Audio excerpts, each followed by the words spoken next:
In 1973, inside a bank vault in Sweden, a kidnapped woman looked at the police and screamed, "Don't hurt them. Not the hostages. Not herself. The kidnappers." Hours later, she hugged one of the gunmen goodbye. And what happened after shocked the entire world. She eventually fell in love with one of her captors. The media called it madness. Psychologists gave it a name, Stockholm Syndrome. But here's the terrifying part. What if it isn't insanity at all? What if it's survival? Because Stockholm Syndrome is not a mental disease. It's a hidden emergency program buried deep inside the human brain. A program designed to keep you alive, even if it means loving the thing destroying you. And once you understand it, you'll start seeing it everywhere. August 23, 1973. A man walked into a Stockholm bank carrying a semi-automatic rifle. His name was Jan Erik Olsson. Wearing dark glasses and a disguise, he fired into the ceiling and shouted, "The party has just begun." Panic exploded. Employees dropped to the floor. Customers screamed. Within minutes, 4 bank workers were dragged into the vault underground. Then the demands began. Money, a getaway car, and one strange request: bring his old prison friend to the bank. Outside, Sweden froze. Police surrounded the building. Television stations broadcasted the crisis nationwide. Even the Prime Minister joined the negotiations. The country expected fear, screaming, hatred toward the kidnappers. But inside the vault, something impossible was happening. The hostages started bonding with the gunmen.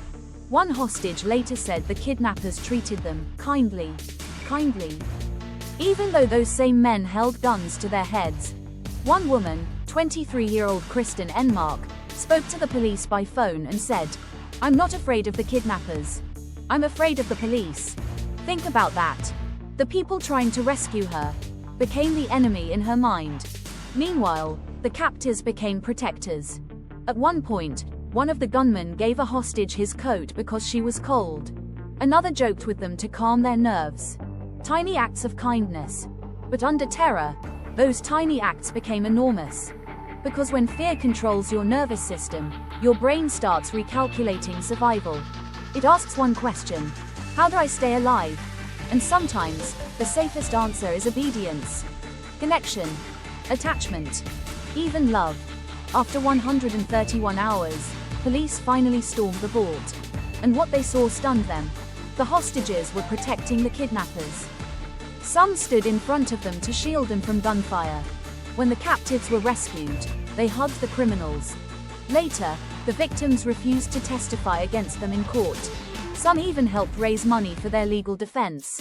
The world couldn't understand it, but the brain could. A year later, America witnessed something even more disturbing. Patty Hearst, the granddaughter of a billionaire newspaper family.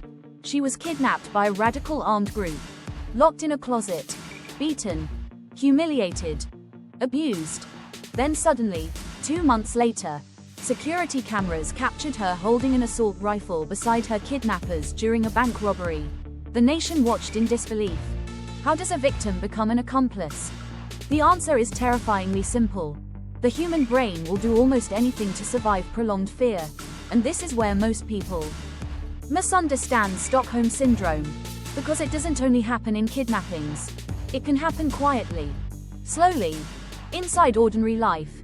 A toxic relationship, an abusive marriage, a manipulative workplace, a controlling cult, even systems designed to make people emotionally dependent. Imagine someone emotionally destroys you every day, then suddenly shows you one moment of affection. A smile, a message, a gentle touch, and somehow, that tiny kindness feels powerful. Why? Because your brain has been starved.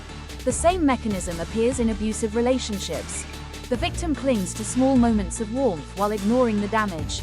Not because they are weak, but because psychologically, their survival system has been hijacked. And the scariest part, this behavior may be ancient. Some psychologists believe this survival mechanism dates back to prehistoric human history.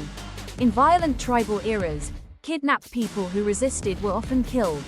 But those who adapted, those who bonded with captors, those who became useful, obedient, emotionally attached, survived.